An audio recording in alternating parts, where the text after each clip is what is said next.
नमस्कार। अर्णव विलेजर की पाठशाला में आप सबका स्वागत है। आइए आज हम कक्षा 10वीं स्पर्श भाग 2 का पाठ 5 तोप के पाठ्य पुस्तक पर आधारित प्रश्नोत्तर पर चर्चा करें। इस कविता के रचनाकार वीरेन डगवाल जी हैं। तो प्रस्तुत है कविता के प्रश्नोत्तर। पहला प्रश्न आता है, विरासत में मिली चीजों की बड़ी संभाल क्यों होती है? तो कविता के आधार पर स्पष्ट कीजिए। विरासत यानी पैतृक चीज जो पूर्वजों से मिली गई होती है। तो विरासत में मिली गई चीजें पैतृक चीजें कहलाती है, पैतृक संपत्ति कहलाती है। इनका संबंध हमारे पूर्वजों से होता है, यानी वो लोग जो हमें छोड़ के चले गए हैं, दूसरे लोक में चले गए हैं, हमारे बड़े बुजुर्ग सारे पूर्वज हैं। ये चीजें हमें अपने पूर्वजों से मिलती हैं, तो बहुत पुरानी इनसे हमारी यादें जुड़ी होती हैं, हमारी पुरानी परंपराओं को ये याद दिलाती है।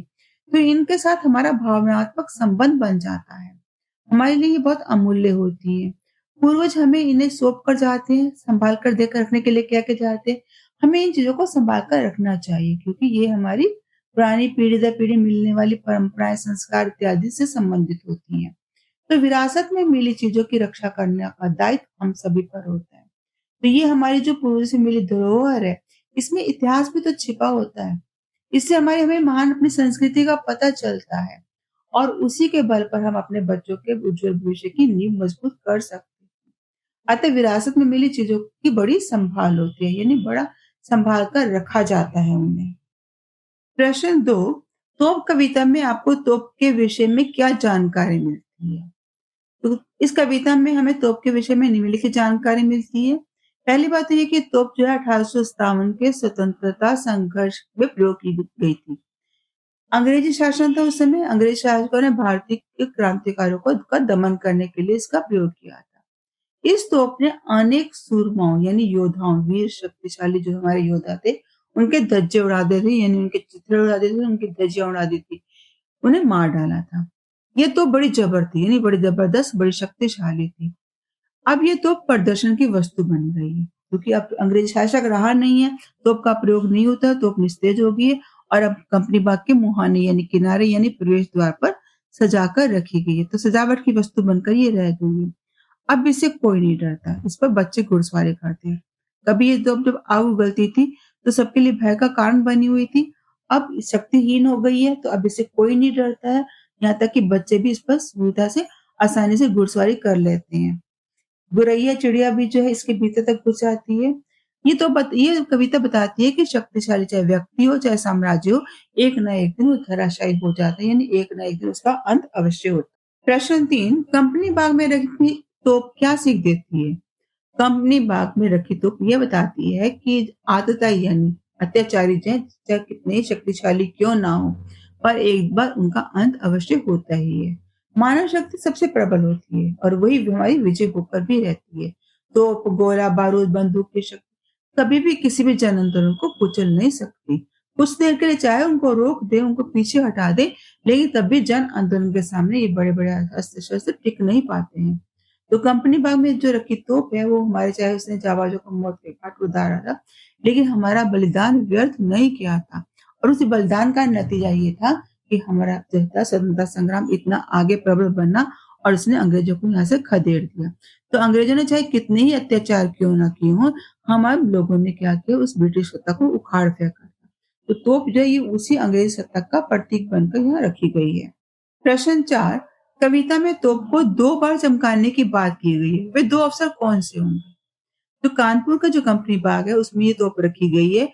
ये तोप हमारी आज विजय आजादी के प्रतीक के रूप में रखी गई है, बताने के लिए।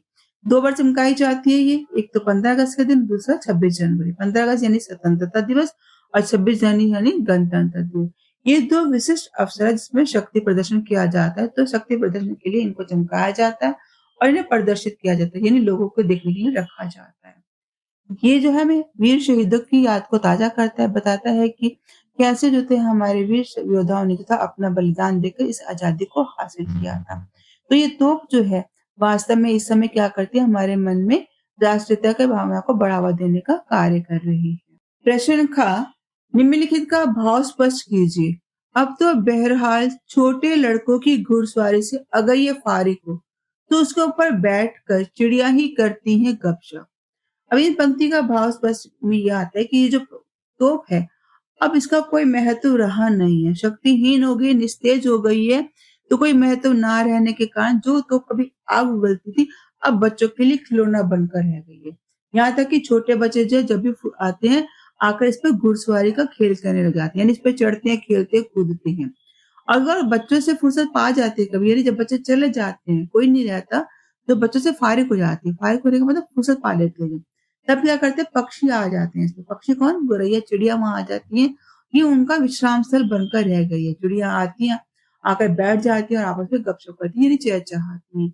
तो ये जो तोप जो थी, जो कभी आग उगलती थी, अब उसकी वो आग, वो गुस्सा, वो क्रोध शांत हो गया है, निस्तेज हो गई है, उसकी कोई सत्ता नहीं रही है। अब ये मात्र खिलौना बनकर रह गई है।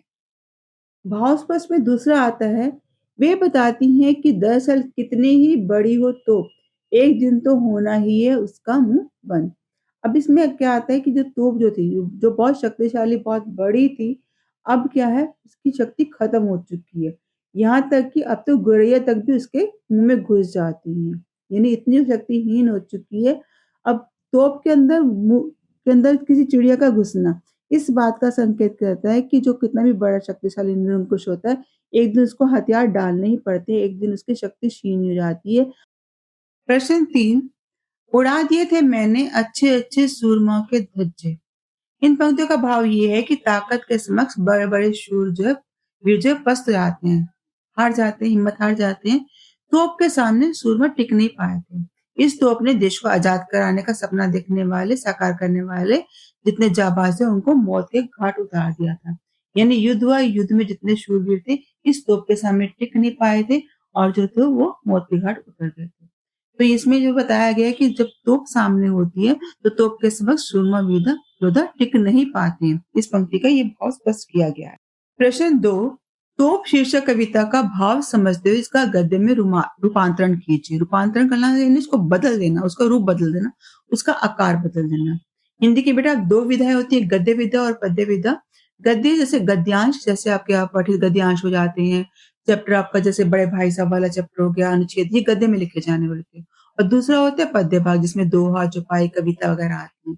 तो ये कविता है, कविता का आपने अर्थ समझ लिया, भाव समझ लिया, अब आपने उसको गद्य में पैराग्राफ के रूप में इसको लिखना है। तो क्या इसमें लिखा जाएगा कि 1857 के स्वतंत्रता संग्राम को अंग्रेजी सरकार ने तोप को अर्थात ताकत के बलबूते पर अवश्य कुचल दिया था, उस समय तो रुक गए थे, पर अंत में सत्ता को यहाँ से जाना पड़ा था, यानी अंग्रेजों को यहाँ से जाना पड़ा।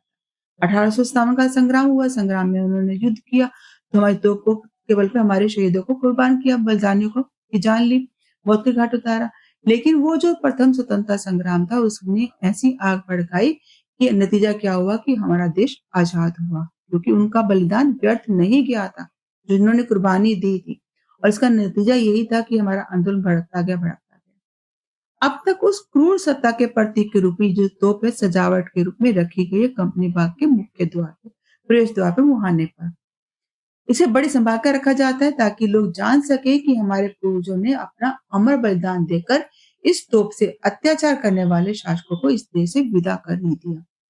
अब ये तोप जो है किस काम आती है? बच्चों के लिए उपयोग की जाती है। बच्चे क्या करते हैं? इस पे चढ़ते हैं, घुड़सवारी करते हैं और पक्षियों के काम आती है। पक्षी क्या करते हैं? इस पे चहचहाते हैं, इस पर बैठते हैं, गपशप करते हैं। गौरैया तो यहाँ के मुँह तक घुस जाती है।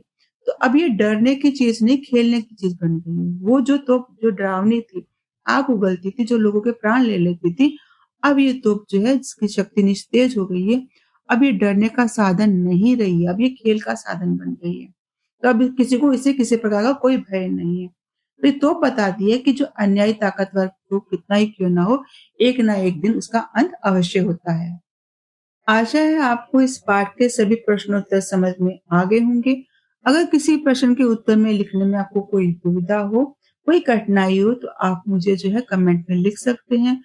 और अगर मेरे चैनल को अभी तक लाइक, सब्सक्राइब नहीं किया, तो लाइक करिए, शेयर करिए, सब्सक्राइब कीजिए। धन्यवाद।